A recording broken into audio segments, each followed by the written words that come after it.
Orbital motion ज़्यादातर ये obviously circular motion से ही रिलेटेड है, बट ये है क्या, इसका मतलब क्या है? इसका मतलब ये है कि जो ऑर्बिटल मोशन होती है, ऑब्वियसली ऑर्बिट किसको कहते हैं? कोई भी सर्कुलर पाथ किसी भी चीज़ के अराउंड, ठीक है?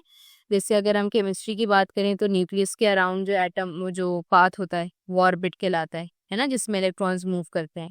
इसी तरह सन के अराउंड अर्थ ये चीज़ें ऑर्बिट में मूव करती हैं। अर्थ के अराउंड मून जो है वो एक ऑर्बिट में मूव, यानी इट्स एन इमेजिनरी पाथ जिसके अंदर जो है कोई भी चीज़, जिसमें कोई भी चीज़ मूव कर रही किसी और चीज़ के इर्द-गिर्द, ठीक है? अब an orbit is a regular repeating path that one object in space takes round one another one. An object in an orbit is termed as a satellite. कोई भी ऑब्जेक्ट जो कि किसी ऑर्बिट में मूव कर रहा है उसको हम सैटेलाइट है, ठीक है?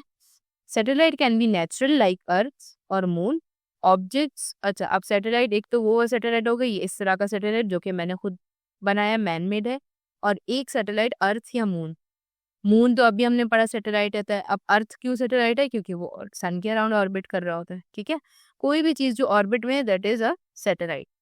Objects orbit each other because of gravity. अब ऑर्बिट्स जो है वो ऑब्जेक्ट जो है वो ऑर्बिट क्यों कर रहे होते हैं या एक दूसरे के सराउंड गोल गोल क्यों घूम रहे होते हैं?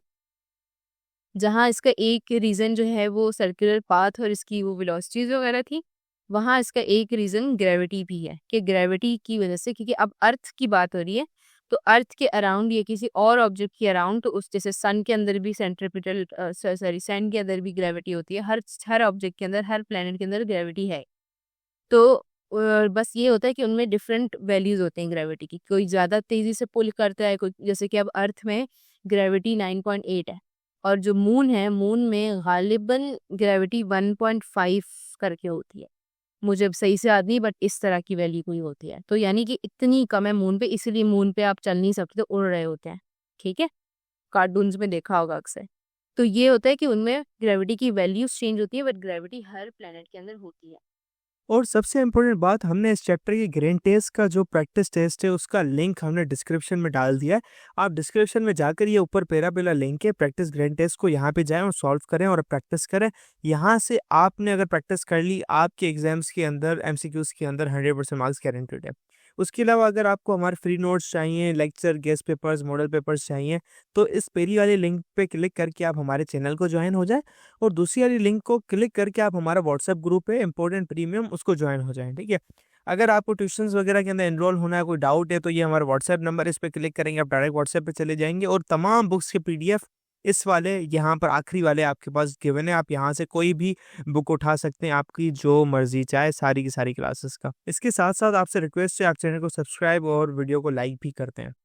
फेडरल बोर्ड के एनुअल एग्जाम्स का डर है, लेकिन ये नहीं पता कि तैयारी कहाँ से करनी है। दूसरी बात, ये नहीं पता कि एग्जाम के अंदर सवाल का जवाब लिखना कैसे है, कैसे सेंटेंसेस को फॉर्म करना है, कैसे हमें फुल के फुल मार्क्स मिले। तो भाई घबराना किस बात से, हमारी बैच इसी प्रॉब्लम को तो सॉल्व करने आई है। तो आप भी हमारे बच्चों की तरह 97.8 परसेंटेज ला सकते हो, 98.27 परसेंटेज ला सकते हो, फातिमा की तरह, अगली फातिमा आप बन सकते हो। आप 505 मार्क्स ले सकते हो आउट ऑफ 520। अच्छा जी, कैसे? हम आपको सिखाते हैं कि एग्जाम के अंदर लिखना कैसे होता है, ग्रेन टेस्ट प्रोवाइड करते हैं। देखिए जी, हमारे पास है पाकिस्तान की one of the best faculty. आप कोई भी सब्जेक्ट लेना चाहें, आपका जो दिल करे, आप सारे सब्जेक्ट्स लें, सिर्फ और सिर्फ 3,000 रुपये में पूरे साल में। आपको एग्जाम राइटिंग मेथड सेशन दिए जाते हैं कि सवाल का जवाब लिखना कैसे, डिफरेंस वाला अलग क्वेश्चन, डेफिनेशन अलग, एग्जाम्पल वाला अलग, मैथ के सवालों का जवाब अलग होता है।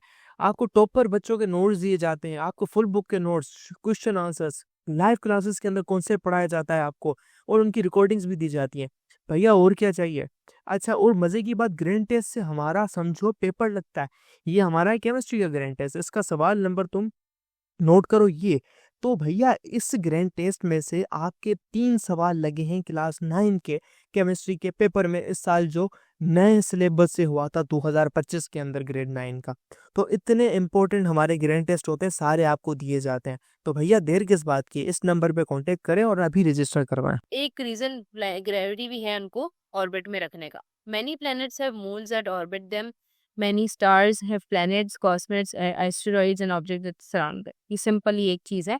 इसी तरह कुछ मैन मेड सैटेलाइट्स हैं जिनको हम आर्टिफिशियल सैटेलाइट्स बोलते हैं। ये नेचुरल सैटेलाइट्स से अर्थ, मून वगैरह, और मैन मेड को हम क्या बोलेंगे, आर्टिफिशियल सैटेलाइट। अब इसमें वही बात देखिए कि हमारे पास एक सैटेलाइट को कैसे हम करते हैं कि इसको बहुत हाई एल्टीट्यूड में छोड़ के, यानी बहुत ऊपर वाली हाइट में जाके फिर इसको एक्सेलरेट किया जाता है, फिर इसकी टेंजेंशियल मतलब स्पीड इसके अंदर जनरेट की जाती है, जिसकी वजह से फिर इसको अब ये देखो यहाँ पे लिखा हुआ है, if the speed it's is too high the spacecraft either move in elliptical orbit all will escape never to return. अब इसकी स्पीड पे डिपेंड करता है कि हम इसकी स्पीड ऐसी रखें कि वो ऑर्बिट में ही रहे, ऐसी भी ना हो कि वो ऑर्बिट से भाग ही जाए और ऐसा भी ना हो कि वो गिर जाए, तो बस ऐसी स्पीड हो कि वो ऑर्बिट के अंदर रहेगी। ठीक है,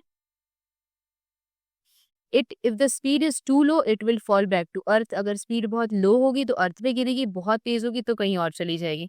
satellites are typically put into circular orbits, उनको सर्कुलर ऑर्बिट्स में रखा जाता है। सिंपल, अभी तो सिंपल आपके पास बात की, अब उसकी आप स्पीड कैसे निकालते हैं, एवरेज ऑर्बिटल और average orbital speed of satellite कैसे निकालते हैं। The relationship between speed distance and time क्या होता है आपके पास कि एवरेज स्पीड यानी कि velocity is equals to distance upon time. अब यहाँ पे जो डिस्टेंस है आपके पास, क्योंकि एक सर्कल में घूम रहा है तो सर्कमफेरेंस ऑफ द सर्कल क्या होता है आपके पास, 2πr होता है। ठीक है, तो ये डिस्टेंस को मैंने क्या कर दिया, 2πr से रिप्लेस कर देना है। ठीक है, अच्छा, और टाइम जो है ऑर्बिटल का वो क्या होगा, कैपिटल टी होगा। तो आई थिंक ये इक्वेशन ऐसी है कुछ, तो ये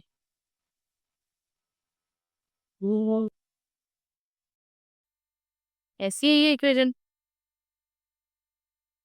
और ये आपके पास एक वो बन गया है, क्या कहते हैं, एक इक्वेशन बन गई है, एक फॉर्मूला बन गया। ठीक है, अब ये एवरेज स्पीड ऑफ, ये ऑर्बिटल स्पीड है, एवरेज ऑर्बिटल स्पीड है। ठीक है, अच्छा, which means that for particular distance of centre of the earth all the satellites should have the same orbital speed irrespective of the size of the satellites। अब इसका मतलब क्या हुआ, मतलब ये हुआ कि अगर पीस आपकी सिर्फ डिपेंड करती है आर के ऊपर। ठीक है, यानी कि सिर्फ आर के ऊपर कि कितनी डिस्टेंस पे आपने ऑब्जेक्ट को रखा हुआ है, सिर्फ उस डिस्टेंस की वजह से ये वेरिएट करती है, वरना वेलोसिटी जो है वो मतलब किसी सैटेलाइट के साइज पे या उस पर डिपेंड नहीं करती कि बड़ा होगा तो स्लो चलेगा या छोटी साइज का होगा तो तेज तेज घूमेगा, उससे कोई फर्क नहीं पड़ता। फर्क किससे पड़ता है कि कितना दूर या कितना करीब आपने उस ऑब्जेक्ट को प्लेस किया हुआ है। ठीक है, एक इसका न्यूमेरिकल रह गया, आई गेस फिर ये चैप्टर एंड हो जाएगा।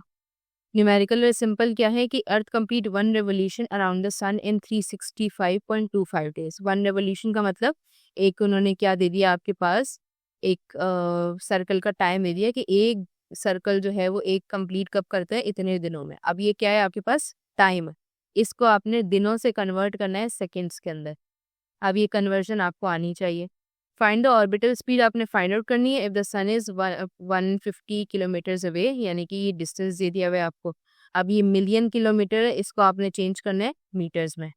ठीक है, अब यही कन्वर्शन आप इसके अंदर कन्वर्ट कर लेंगे। मिलियन के लिए 10⁸ है और किलोमीटर्स के लिए, किलोस के लिए 10⁻3। इससे आपने मल्टीप्लाई किया इसको तो आपके पास मीटर में आंसर आ गया। ठीक है, फिर आपने सिंपल अब v निकालने के लिए आपने क्या किया, जो भी फॉर्मूला है इसका v is equal to 2πr/t, यहाँ पे शो नहीं हो रहा, ऑब्वियसली आपके पास शो हो रहा है, तो v is equal to 2πr/t formula है, तो आपने 2π एज इट इज लिखना है बिकॉज दैट इज कांस्टेंट। फिर r की जगह आपने क्या लिखना है, ये जो मीटर में आपने आंसर निकाला है, और नीचे क्या कहते हैं, टाइम की जगह आपने ऊपर जो टाइम आप कैलकुलेट करेंगे वो निकालना है। तो आपके पास सारी वैल्यूज के बाद ये एक आपके पास क्या आ जाएगा, एक वैल्यू आ जाएगी जो कि आएगी मीटर पर सेकंड में। फिर अगर रिक्वायरमेंट होगी तो आप इसको किलोमीटर पर सेकंड में कन्वर्ट कर देंगे, और अगर रिक्वायरमेंट हुई तो किलोमीटर पर आवर में कन्वर्ट कर देंगे। ठीक है, तो ये आपके पास depends on the question requirement कि आपसे किस तरह से पूछा जा रहा होता है। ठीक है।